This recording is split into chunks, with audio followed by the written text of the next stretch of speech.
Hello students, welcome to बाइन edutech class. Last video में हम लोगों ने डिस्कस किया था about functions of wholesaler. Wholesaler के कुछ फंक्शंस थे एंड आफ्टर दैट हम लोगों ने स्टार्ट किया था सर्विसेज ऑफ होलसेलर। होलसेलर के द्वारा कुछ सर्विसेज प्रोवाइड की जाती हैं मैन्युफैक्चरर को और रिटेलर को। तो हम लोगों ने सर्विसेज ऑफ होलसेलर में 2 पॉइंट डिस्कस कर लिया था। Point number 1, facilitate large scale production.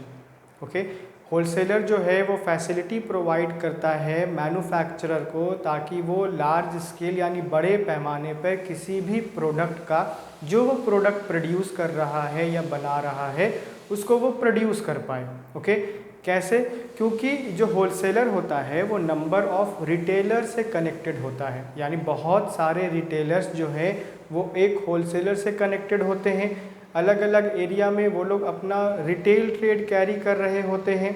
जितने भी रिटेलर्स होते हैं वो अलग अलग डिफरेंट एरिया में अपने रिटेल शॉप को कैरी करते रहते हैं। लेकिन जब भी उन्हें किसी भी प्रोडक्ट की आवश्यकता होती है या कोई गुड्स उन्हें को चाहिए होगा तो वो डायरेक्टली कांटेक्ट किसको करेंगे? तो होलसेलर को करेंगे। और होलसेलर फिर किसको कांटेक्ट करेगा? तो मैन्युफैक्चरर को करेगा जो गुड्स को प्रोड्यूस कर रहा है। इसी प्रकार जब किसी भी रिटेलर्स को या रिटेलर को किसी प्रोडक्ट की आवश्यकता होगी तो वो डायरेक्ट कांटेक्ट किसको करेगा? होलसेलर को करेगा। यानी नंबर ऑफ रिटेलर्स जो है वो अपने डिमांड को लेकर के किसके पास आएंगे? तो होलसेलर के पास आएंगे। होलसेलर उन पूरे डिमांड्स को कैलकुलेट करेगा। ओके, यानी जो डिफरेंट रिटेलर्स होंगे उनका डिमांड जो होगा वो भी डिफरेंट होगा, सिमिलर तो नहीं होगा। किसी ने 1 पैकेट मांगा, किसी ने 10 पैकेट मांगा, किसी ने 20 पैकेट मांगा, जो प्रोडक्ट उनको चाहिए होगा। तो अलग अलग डिमांड किया गया है, नंबर ऑफ प्रोडक्ट का जो डिमांड है वो डिफरेंट है। लेकिन जब होलसेलर उसको कैलकुलेट करके मैन्युफैक्चरर को देगा तो वो एक साथ ही कैलकुलेट करेगा।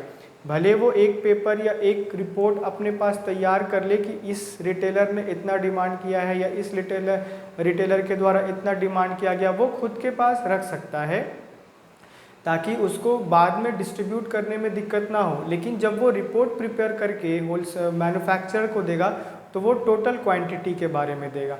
तो इस तरीके से जो होलसेलर है वो मैन्युफैक्चरर को फैसिलिटी प्रोवाइड कर रहा है कि आप बड़े पैमाने पर किसी भी प्रोडक्ट को प्रोड्यूस कर सकते हो। यानी जो कॉस्ट ऑफ प्रोडक्शन है वो कम होगा जब हम ज़्यादा गुड्स को प्रोड्यूस करेंगे।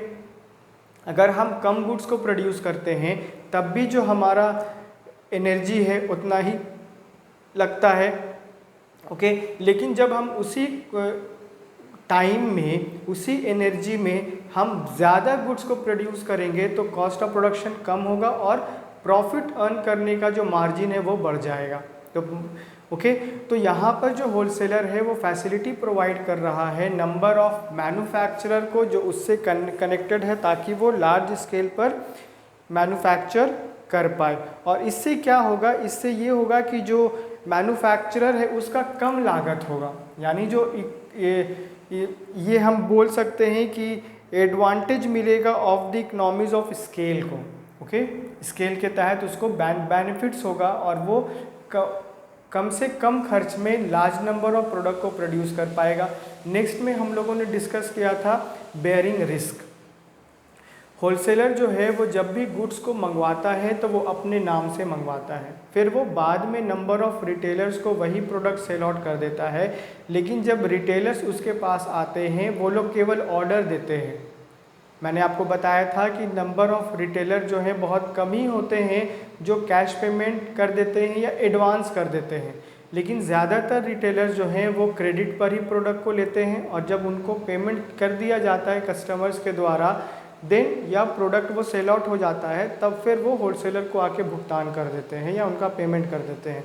लेकिन जनरली देखा जाता है कि जितने भी रिटेलर्स होते हैं वो क्रेडिट पर माल को उठाते हैं, प्रोडक्ट को उठाते हैं होलसेलर के पास से। तो अब जब होलसेलर जो है वो मैन्युफैक्चरर के पास जाएगा तो वो रिटेलर 1 और रिटेलर 2, रिटेलर 3 का नाम मेंशन नहीं करेगा। वो जब भी गुड्स को मंगवाएगा वो अपने नाम से मंगवाएगा, अपने गोदाम में उसे स्टोर करेगा। तो यहाँ पर अगर रिस्क, वो कौन सा रिस्क बेयर करेगा? हो सकता है कि अभी 10 रुपये प्रोडक्ट का चल रहा है, लेकिन जब उसने मैन्युफैक्चरर से अपने गोदाम में प्रोडक्ट को मंगवा लिया है तो सडनली क्या हो गया, प्राइस जो है वो फॉल कर गया, यानी प्राइस कम हो गया।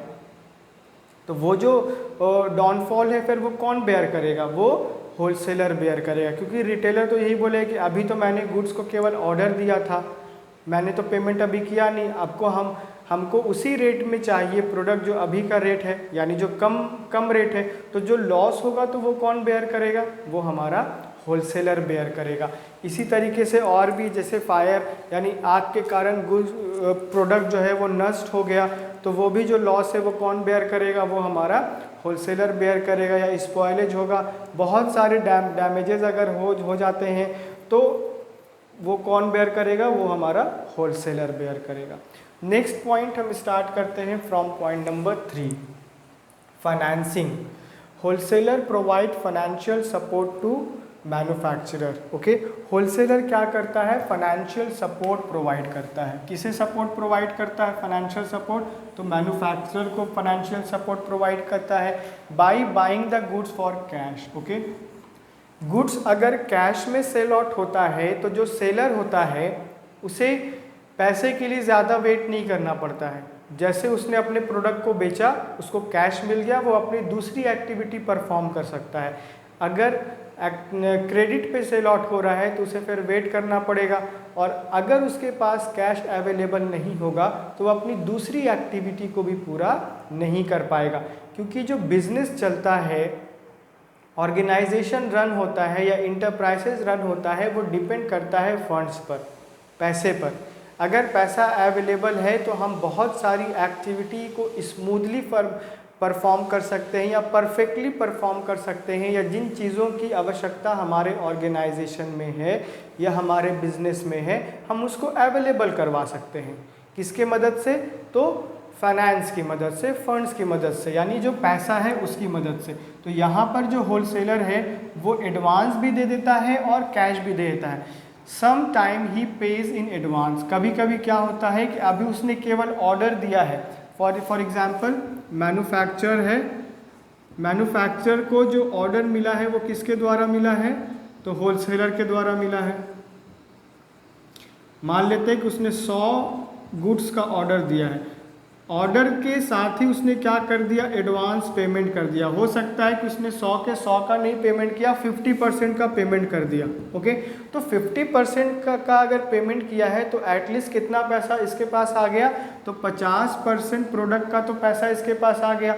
ये उस पैसे से अपनी दूसरी एक्टिविटी भी परफॉर्म कर सकता है। हो सकता है कि उसके पास रॉ मटेरियल अवेलेबल नहीं हो, ओके, हो सकता है, तो वो क्या करेगा? इन्हीं पैसे से ये रॉ मटेरियल भी परचेस कर सकता है मैन्युफैक्चरर, और रॉ मटेरियल परचेस करने के बाद वो क्या करेगा? उस प्रोडक्ट को प्रोड्यूस करेगा, और फिर जब ये होलसेलर के द्वारा रिटेलर और फाइनल कंजम्पशन के लिए कस्टमर के पास जाएगा तो वो प्रॉफिट अर्न कर लेगा, है ना।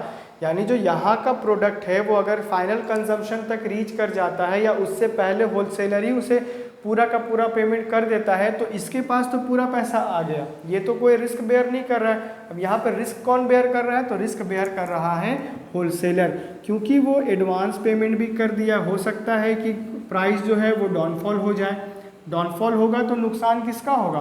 केवल और केवल होलसेलर का होगा, क्योंकि उसने तो उसी रेट पर पेमेंट कर दिया है जो पहले वाला था, लेकिन अभी जो डाउनफॉल हो गया तो वो रिस्क कौन बेयर करेगा? तो वो होलसेलर बेयर करेगा। तो फाइनेंशियल सपोर्ट जब किसी भी मैन्युफैक्चरर को मिलता है तो वो नंबर ऑफ एक्टिविटी को अच्छे से परफॉर्म करता है, या जो पेंडिंग एक्टिविटी है वो उसे तुरंत पूरा कर लेता है। क्योंकि मैंने आपको बताया कि जो इंटरप्राइजेज है या जो बिजनेस है वो डिपेंड करता है पैसे पर, वो डिपेंड करता है फंड्स पर। हमारे ऑर्गेनाइजेशन में कितना पैसा है या उस पैसे की मदद से हम किस किस चीज़ों को अच्छे से कर सकते हैं। इसीलिए फाइनेंस को बिजनेस का लाइफ ब्लड बोला जाता है। अगर फाइनेंस जो है वो बिजनेस में अवेलेबल नहीं होगा तो बिजनेस को हम अच्छे से रन नहीं करवा पाएंगे। अगर हम रन नहीं करा पाएंगे तो हमारा सर्वाइवल यानी जो बिज़नेस का सर्वाइवल है वो मुश्किल हो जाएगा, और बिज़नेस का जो एक टारगेट है वो भी पूरा नहीं हो पाएगा या बिज़नेस ग्रो नहीं हो पाएगा। तो यहाँ पर देखो जो कैश है वो बहुत इंपॉर्टेंट रोल प्ले कर रहा है मैन्युफैक्चरर के लिए, क्योंकि मैन्युफैक्चरर ने जब प्रोडक्शन हाउस को स्टार्ट किया, जब उसने अपना बिजनेस स्टार्ट किया तो एक कैपिटल को लगाया। कैपिटल लगाने के बाद उसने बहुत सारी चीज़ें अरेंज की, मशीनरी अरेंज किया, रॉ मटेरियल अरेंज किया, एम्प्लॉयज़ को हायर किया, बिल्डिंग को उसने रेंट पर लिया है या उसका अपना बिल्डिंग है तो उसको बनवाने में भी पैसा लगा होगा, या उसने रेंट पर लिया है तो उसे पर मंथ रेंट भी देना होगा। तो बहुत सारी चीज़ें इंगेज करने के बाद एक मैन्युफैक्चरर जो है वो बिज़नेस को रन करता है या प्रोडक्शन हाउस को रन करता है। लेकिन अगर उसे टाइम टू टाइम पैसा मिलता रहे या कैश मिलता रहे तो वो अपनी हर नेसेसिटी को, अपनी हर ज़रूरत को वो पूरा कर सकता है टाइम पर। इसी प्रकार जो एक डिस्ट्रीब्यूशन चेन है वो डिस्ट्रीब्यूशन चेन में कंटिन्यूटी मेंटेन रहे, इसके लिए आवश्यक ये है कि जो हमारा होलसेल ये मैन्युफैक्चरर है ये हर समय अवेलेबल करवाता रहे वो प्रोडक्ट जो प्रोडक्ट का मार्केट में डिमांड है। अगर वो प्रोडक्ट को असमर्थ है अवेलेबल करवाने में तो हो सकता है कि उस मैन्युफैक्चरर का प्रोडक्ट कस्टमर बाद में परचेज ना करे, किसी और मैन्युफैक्चरर या प्रोड्यूसर का प्रोडक्ट को कस्टमर परचेज करे, क्योंकि वो डिले कर रहा है, और दूसरे जो है वो डिले नहीं करें। क्योंकि आज के मार्केट के बारे में हम लोग जानते हैं कि बहुत ज़्यादा कॉम्पिटिटिव मार्केट हो गया है, कंपटीशन जो है वो बहुत ज़्यादा इंक्रीज़ कर गया है। इंडिया में केवल डोमेस्टिक कंपनी नहीं है, नंबर ऑफ कंपनीज डोमेस्टिक की है एज वेल एज एमएनसीज भी हैं, इंटरनेशनल कंपनीज के प्रोडक्ट भी हमारे मार्केट में अवेलेबल है, इंडियन मार्केट में अवेलेबल है। अगर इंडिया का कोई भी मैन्युफैक्चरर अपने प्रोडक्ट को मार्केट में सही समय पर अवेलेबल कराने में असमर्थ है या वो अवेलेबल नहीं करवा पा रहा है ड्यू टू सम रीजंस, बहुत सारे रीजंस हो सकते हैं उसके पास, लेकिन कस्टमर जो है वो उसके रीजंस के लिए तो वेट नहीं करेगा। ओके, क्योंकि अगर आपने बिजनेस स्टार्ट किया है तो आपका एक मोटिव होना चाहिए कि हमने कस्टमर को हमेशा सेटिस्फाई करना है। कस्टमर जब भी डिमांड करे तो हमारा प्रोडक्ट पहले से ही मार्केट में अवेलेबल हो, या कस्टमर के डिमांड के अनुसार हम प्रोडक्ट बना करके मार्केट में अवेलेबल करवाएं विद इन अ टाइम के अंदर। जब तक कस्टमर उस प्रोडक्ट को परचेस करता रहेगा या उसको सेटिस्फैक्शन मिलता रहेगा तो वो कंटिन्यूस प्रोडक्ट को परचेस करेगा। तो इसके लिए आवश्यक है कि जो होलसेलर है वो फाइनेंशियल सपोर्ट प्रोवाइड करता रहे, किसको, मैन्युफैक्चरर को, और मैन्युफैक्चरर उसी कैश से या एडवांस से उस प्रोडक्ट को बनाता रहेगा और ऑर्डर जो है वो प्लेस होता रहेगा। यानी जो होलसेलर है वो इस चेन की कंटिन्यूटी को मेंटेन करता रहेगा, यानी जो प्रोडक्ट को डिस्ट्रीब्यूट करने का एक तरीका है या हमेशा हम प्रोडक्ट को अवेलेबल करवाते रहें सही समय पे मार्केट में। तो इसके लिए बहुत आवश्यक है कि मैन्युफैक्चरर प्रोडक्ट को टाइम टू टाइम मैन्युफैक्चर करता रहे। Next we have is point number 4, expert advice. As the wholesaler are in direct contact with the retailers. आपने देखा होगा कि जितने भी होलसेलर हैं वो डायरेक्ट कॉन्टैक्ट में किसके साथ रहते हैं, तो रिटेलर्स के साथ रहते हैं। यानी एक रिटेलर की बात नहीं हो रही है, बहुत सारे रिटेलर्स की बात हो रही है। नंबर ऑफ रिटेलर से वो क्या रहते हैं, कॉन्टैक्ट में रहते हैं। तो यहाँ पर कॉन्टैक्ट में होलसेलर ही क्यों रहता है रिटेलर से, मैन्युफैक्चरर क्यों नहीं रहता? आंसर ये है कि मैन्युफैक्चरर जो है या प्रोड्यूसर जो है उसका एक अलग प्लेस होता है जहाँ पर उसका क्या है, प्रोडक्शन हाउस है, और उस प्रोडक्शन हाउस को वो मार्केट में तो नहीं इस्टेब्लिश करेगा, उस एरिया में इस्टेब्लिश करेगा जहाँ पर रिसोर्सेज ईजिली अवेलेबल हो जाए, जहाँ पर उसके पास स्पेस यानी ज़मीन लैंड जो है वो अवेलेबल हो, जहाँ पर वो अपने बिजनेस को इस्टेब्लिश कर पाए। अगर हमें कोई भी बिज़नेस को इस्टेब्लिश करना होता है तो हम उस एरिया को फाइंड आउट करेंगे जहाँ पर ज़मीन आसानी से मिल जाए या कम दामों में मिल जाए या ज़्यादा लार्ज एरिया में हम अपने बिजनेस को कवर करना चाहते हैं तो वैसे एरिया में जाएंगे जहाँ पर हमें सारी चीज़ें ईजिली अवेलेबल हो जाए। अगर हम अपने प्रोडक्शन हाउस को मार्केट में इस्टेब्लिश करेंगे तो मार्केट जो है वो थोड़ा सा कंजेस्टेड वाला जगह है, यानी यहाँ पर हर छोटी छोटी दुकानें अपना चल रही है। लेकिन अगर यहाँ पर ही हम प्रोडक्शन हाउस को खोल ले तो हो सकता है कि हमें प्रोडक्शन करने में दिक्कत आए। तो प्रोडक्शन हाउस एक अलग जगह पे होता है और जो होलसेलर होता है वो उस जगह पे अवेलेबल होता है, या सेंटर ऑफ द मार्केट हम कह सकते हैं कि सेंटर ऑफ द मार्केट में अवेलेबल होता है, जहाँ से रिटेलर्स यानी जो नंबर ऑफ रिटेलर्स हैं वो ईजिली कॉन्टैक्ट में आ जाते हैं किसके साथ, तो होलसेलर के साथ। Okay, they are in a position to advise the manufacturer about the various aspect. अब जब होलसेलर जो है वो सेंटर ऑफ द मार्केट में अवेलेबल है और वो नंबर ऑफ रिटेलर्स के साथ कनेक्टेड है, जहाँ पर उसको बहुत सारे इंफॉर्मेशन मिलते हैं। इंफॉर्मेशन किसके बारे में मिलेगा, कस्टमर्स के बारे में मिलेगा, यानी कस्टमर क्या चाहते हैं, कस्टमर का टेस्ट, कस्टमर का प्रेफरेंस, या कस्टमर कोई वेरिएशन या चेंजेस चाहता है एग्जिस्टिंग प्रोडक्ट में, तो ऐसा इंफॉर्मेशन कौन ला के देगा, ऐसा इंफॉर्मेशन रिटेलर्स ला के देंगे। वो रिटेलर जो डायरेक्ट कांटेक्ट में है कस्टमर्स के साथ, यानी जो नंबर ऑफ कस्टमर्स हैं वो डायरेक्टली कनेक्टेड किसके साथ होते हैं, तो रिटेलर्स के साथ होते हैं। अब रिटेलर के साथ वो डायरेक्टली कनेक्टेड होंगे और रिटेलर जो है वो डायरेक्टली कनेक्टेड होलसेलर से होगा और होलसेलर जो है वो डायरेक्टली कनेक्टेड प्रोड्यूसर या मैन्युफैक्चरर से होगा। तो यहाँ पे जो इंफॉर्मेशन का फ्लो है वो मेंटेन रहेगा, यानी फाइनली जिसको गुड्स को प्रोड्यूस करना है उस तक इंफॉर्मेशन रीच करवाना ये किसका काम है, तो ये होलसेलर का काम है, क्योंकि होलसेलर जो है वो नंबर ऑफ रिटेलर्स के ऑर्डर को कलेक्ट करता है, कलेक्ट करने के बाद वही ऑर्डर को वो प्लेस करता है प्रोड्यूसर के बाद, और प्रोड्यूसर जो है as per the order of wholesaler वो उस गुड्स को प्रोड्यूस करता है। तो रिटेलर्स जो है अपने इंफॉर्मेशन को पास आउट करते हैं होलसेलर को, और होलसेलर इस पोजीशन में होता है, इस अवस्था में होता है कि वो एडवाइस दे पाए। किसे एडवाइस देगा, वो तो मैन्युफैक्चरर को देगा, क्योंकि मैन्युफैक्चरर जो है वो मार्केट से अवेयर नहीं, यानी मार्केट में क्या हो रहा है या नहीं हो रहा है वो केवल इंफॉर्मेशन के थ्रू जान रहा है। लेकिन जब वही इंफॉर्मेशन होलसेलर प्रोवाइड करेगा तो वो एग्जैक्टली बता पाएगा कि what is the exact condition of the market, market का एग्जैक्ट कंडीशन क्या है, कस्टमर क्या चाहते हैं या नहीं चाहते हैं। अबाउट वेरियस एक्सपेक्ट इंक्लूडिंग क्या करता है, इंक्लूडिंग कस्टमर टेस्ट, कस्टमर का टेस्ट क्या कैसा है, कस्टमर का टेस्ट या प्रेफरेंस जो है वो चेंज भी हो सकता है। अगर मार्केट में कोई नया प्रोडक्ट आया और नया प्रोडक्ट और जो एग्जिस्टिंग प्रोडक्ट है दोनों की क्वालिटी सेम है, लेकिन जो प्राइस है नए प्रोडक्ट का वो थोड़ा सा लो है या कम है, तो कस्टमर ज़रूर उस ओर जाएगा जिस ओर उसे कम पे करना पड़ेगा। ओके, वो क्यों हाई पे करेगा सेम क्वालिटी के लिए, अगर उसको दोनों को सेम क्वालिटी है और कस्टमर ज़्यादा पे कर रहा था लेकिन अब मार्केट में एक कम दाम में वही प्रोडक्ट अवेलेबल है, तो कस्टमर ज़रूर उस प्रोडक्ट की ओर आकर्षित होगा, अट्रैक्ट होगा। तो कस्टमर का टेस्ट भी बदल सकता है, कस्टमर का प्रेफरेंस भी बदल सकता है, क्योंकि आज हम देखते हैं जो इंटरनेशनल मार्केट के प्रोडक्ट हैं या एमएनसीज कंपनीज़ के द्वारा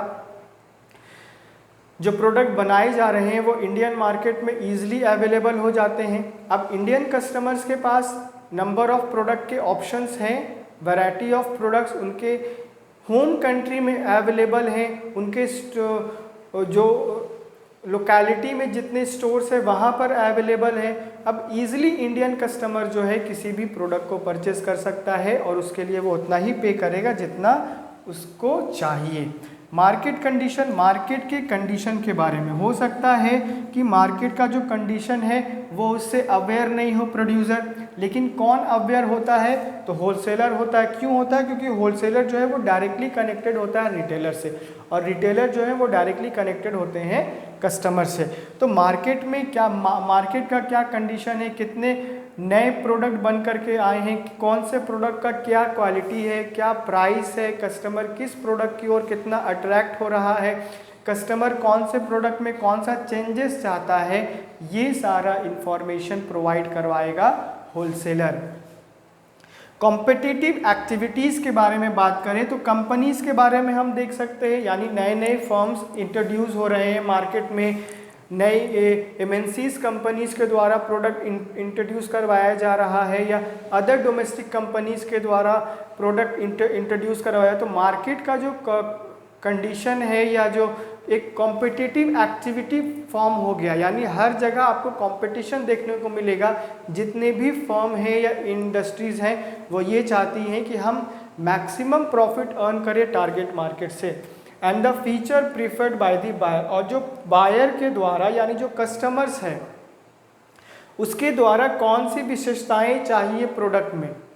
ओके, कस्टमर को अगर किसी प्रोडक्ट से सेटिस्फैक्शन नहीं मिल रहा है तो वो ज़रूर ये बात रिटेलर को बोलता है कि मैंने जो प्रोडक्ट परचेस किया था इसमें ये कमी है, इसमें ये चीज़ होना चाहिए। तो रिटेलर जो है वो किसको पास आउट करेगा, तो होलसेलर को पास आउट करेगा, और वही इंफॉर्मेशन होलसेलर किसको पास आउट करेगा, तो मैन्युफैक्चरर को पास आउट करेगा, जिसे हम प्रोड्यूसर भी बोलते हैं। तो इस तरीके से हम क्या जान पाएंगे, जो मैन्युफैक्चरर है वो क्या जान पाएगा, वो ये जान पाएगा कि बायर्स जो हैं वो कौन कौन सी फीचर्स यानी विशेषताएं चाहते हैं, उनको कौन सी क्वालिटी चाहिए हमारे प्रोडक्ट में, कौन कौन से इंग्रेडिएंट्स अगर हम इंक्लूड कर दें तो उसकी जो विशेषताएं हैं या जो क्वालिटी है उनमें इन्हांसमेंट हो जाए। Next we have point number 5, help in marketing activities. Wholesaler जो है वो हेल्प करता है मार्केटिंग एक्टिविटी में। ओके, अगर हम मार्केट में प्रोडक्ट को लॉन्च करवाते हैं या इंफॉर्मेशन पास आउट करवाते हैं तो ये बहुत आसान होगा कि हमारा जो प्रोडक्ट है वो मार्केट में ईजिली सेल आउट हो जाए। लेकिन मैन्युफैक्चरर केवल प्रोडक्शन कर रहा है किसी प्रोडक्ट का और उसका जो इंफॉर्मेशन है वो कस्टमर तक रीच नहीं कर पा रहा है, या जो कस्टमर है उस प्रोडक्ट के बारे में जान नहीं पा रहा है। अगर कस्टमर किसी प्रोडक्ट के बारे में नहीं जान पाएगा तो वो कभी भी उस प्रोडक्ट को परचेज नहीं करेगा। जानने का मतलब ये है कि उसके फीचर्स के बारे में वो जाने, उस प्रोडक्ट से कस्टमर को क्या बेनिफिट्स होगा या वो अदर प्रोडक्ट से कैसे ज़्यादा यूज़फुल है, लाभदायक है। Relieve the manufacturer from many of the marketing activity. Wholesaler जो है वो मैन्युफैक्चरर को फैसिलिटी प्रोवाइड करता है या रिलीफ दे देता है कि आप केवल प्रोडक्शन पर ध्यान दो, आप केवल गुड्स को मैन्युफैक्चर करने पे ध्यान दो, बाकी का जो एक्टिविटी है वो मैं संभाल लूँगा। जो होलसेलर है वो ये बोलता है कि जो मार्केटिंग एक्टिविटी है वो मैं हैंडल कर सकता हूँ। क्यों? क्योंकि होलसेलर जो है वो सेंटर ऑफ द मार्केट में अवेलेबल है, जहाँ पे नंबर ऑफ़ रिटेलर्स आकर के कनेक्टेड होते हैं। तो नंबर ऑफ़ रिटेलर्स को वो इन्फॉर्मेशन पास आउट कर सकता है कि ये पर्टिकुलर मैन्युफैक्चरर जो है या ये पर्टिकुलर प्रोड्यूसर जो है वो ये नया प्रोडक्ट बना रहा है या ये प्रोडक्ट बनाते हुए चला आ रहा है, इसमें कुछ उसने चेंजेस किए हैं। तो मार्केटिंग एक्टिविटी कौन संभाल रहा है? हमारा होलसेलर संभाल रहा है। And enable them to concentrate on the production activity. और ये केवल ये बोल रहा है कि मैन्युफैक्चरर आप केवल कंसंट्रेट करो, किस चीज़ पर? प्रोडक्शन करने पर। आपका एक ही काम है कि आपने गुड्स का प्रोडक्शन करना है, अच्छी क्वालिटी के साथ करना है, यानी जब वो प्रोडक्ट हमारे पास आए या होलसेलर के पास आए तो उसको ईजिली हम पास आउट कर सकते हैं या सेल आउट कर सकते हैं नंबर ऑफ रिटेलर्स को। और नंबर ऑफ रिटेलर्स जो हैं वो अपनी अपनी लोकेलिटी में सेल आउट कर सकते हैं, ओके, बहुत सारे कस्टमर्स को, क्योंकि फाइनली जो गुड्स को कंज्यूम कर रहा है वो कौन होगा? वो कंज्यूमर होगा, वो कस्टमर होगा। जिससे हम प्रॉफिट अर्न करेंगे वो कौन होगा? वो भी कस्टमर होगा। Wholesaler take care of the distribution of goods. Wholesaler जो है वो टेक केयर करता है, यानी वो संभाल लेता है कि हमने कैसे गुड्स को क्या करना है, डिस्ट्रीब्यूट करना है। वो होलसेलर क्या करेगा? नंबर ऑफ रिटेलर से कनेक्शन बनाएगा, बिल्डअप करेगा कनेक्शन। अगर होलसेलर का कनेक्शन नंबर ऑफ रिटेलर से अच्छा हो गया है तो उसका मार्केट में पकड़ अच्छा हो जाएगा, और जब वो मार्केट में पकड़ अच्छा बना लेगा तो वो अपने प्रोडक्ट को ईजिली सेल आउट करवा सकता है कस्टमर को with the help of retailers की मदद से, to a number of retailers who in the turn sell this goods to the large number of customer spread, यानी जो अलग अलग एरिया में, अब कस्टमर की बात करते तो कस्टमर एक जगह तो अवेलेबल हमेशा नहीं मिलेगा।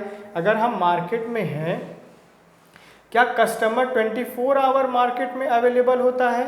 नहीं ना, कुछ समय के लिए वो मार्केट में विजिट करता है और अपने डिमांड या नीड्स को पूरा करके वो वहाँ से चला जाता है। तो मार्केट में वो प्रोडक्ट को अवेलेबल करवाएगा, कस्टमर की लोकेलिटी में वो प्रोडक्ट को अवेलेबल करवाएगा, यानी जो कस्टमर का लोकेलिटी एरिया है या जो रेसिडेंशियल एरिया है वो वहाँ पर उस प्रोडक्ट को अवेलेबल करवाएगा, ताकि जो कस्टमर को ज़्यादा प्रॉब्लम फेस ना करना पड़े हमारे प्रोडक्ट के रिगार्डिंग। जब भी वो डिमांड करे या जब भी वो किसी भी स्टोर में विजिट करे तो उस स्टोर में या पर्टिकुलर लोकल एरिया में जहाँ वो रह रहा है वहाँ पर उस प्रोडक्ट को वो ईजिली परचेस कर पाए। ये भी एक तरीका होता है मार्केट का कि अगर हम अपने प्रोडक्ट को हर स्टोर में अवेलेबल करवाते हैं, नंबर ऑफ प्लेसेस पर हम उसे अवेलेबल करवाते हैं, तो उससे एक फ़ायदा ये होगा कि कस्टमर को अगर वो पहले वाला प्रोडक्ट नहीं मिलता है तो रिटेलर ऑफ़र कर सकता है कि आप ये प्रोडक्ट यूज़ कर सकते हो, ये भी उसी के जैसा प्रोडक्ट है, आपने अगर एक बार यूज़ किया आपको अच्छा लगा तो आप दोबारा परचेस कर सकते हो। तो ये ऑप्शंस वो रिटेलर देता है कस्टमर को। तो ये तब संभव होगा जब हम अपने प्रोडक्ट को उस एरिया में हमेशा अवेलेबल करवाएंगे। तो ये जिम्मेदारी कौन लेता है? ये जिम्मेदारी लेता है होलसेलर, क्योंकि होलसेलर ने बोला कि मिस्टर मैन्युफैक्चरर आप केवल कंसंट्रेट करो प्रोडक्शन पर, बाकी की जिम्मेदारी मैं खुद हैंडल कर सकता हूँ कि मुझे कैसे रिटेलर से कांटेक्ट करना है और इस प्रोडक्ट को सेल आउट करना है। Next we have is point number 6, facilitate production continuity.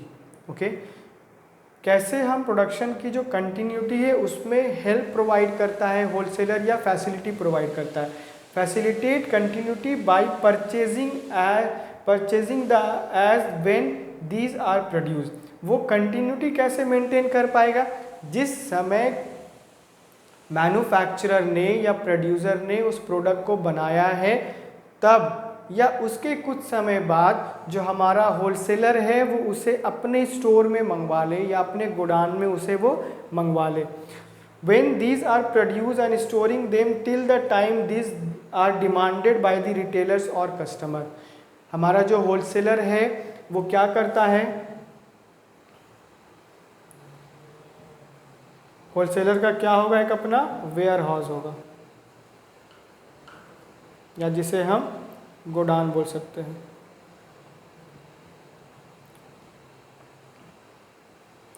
जैसे ही गुड्स का प्रोडक्शन होगा किसके द्वारा? मैन्युफैक्चरर के द्वारा। जिस समय मैन्युफैक्चरर ने प्रोडक्शन किया उसी समय या कुछ समय बाद जो होलसेलर है उस प्रोडक्ट को कहाँ मंगवा लेगा? अपने स्टोर में मंगवा लेगा। और जब वो अपने स्टोर में मंगवा लेगा तो अब मैन्युफैक्चरर का जो एरिया था, जो स्पेस था या जो उसका अपना वेयर हाउस था वो तो खाली हो गया। अब वो वहाँ पर दोबारा प्रोडक्शन करके गुड्स को स्टोर कर सकता है और होलसेलर जो है वो तब तक अपने पास प्रोडक्ट को या गुड्स को स्टोर करके रखेगा जब तक उसका डिमांड कस्टमर्स के द्वारा या रिटेलर्स के द्वारा ना किया जाए। जब भी रिटेलर डिमांड करेगा वो डायरेक्टली कांटेक्ट किसके साथ करेगा? तो वो कांटेक्ट करेगा होलसेलर को, और होलसेलर के पास वो प्रोडक्ट तो पहले से अवेलेबल है तो वो उस प्रोडक्ट को सेल आउट कर सकता है। तो इस तरीके से होलसेलर क्या प्रोवाइड कर रहा है? वैसा प्लेस प्रोवाइड कर रहा है कि वो अपने स्टोर में मैन्युफैक्चरर के द्वारा जो गुड्स को मैन्युफैक्चर किया गया है या जो प्रोड्यूस किया गया है वो उसे स्टोर कर पाए और वो एक फैसिलिटी दे पाए जहाँ पर प्रोडक्शन में कंटिन्यूटी मेंटेन हो पाए, यानी हमेशा प्रोडक्शन होता रहे, क्योंकि कस्टमर का जो डिमांड है वो हमेशा बना रहता है।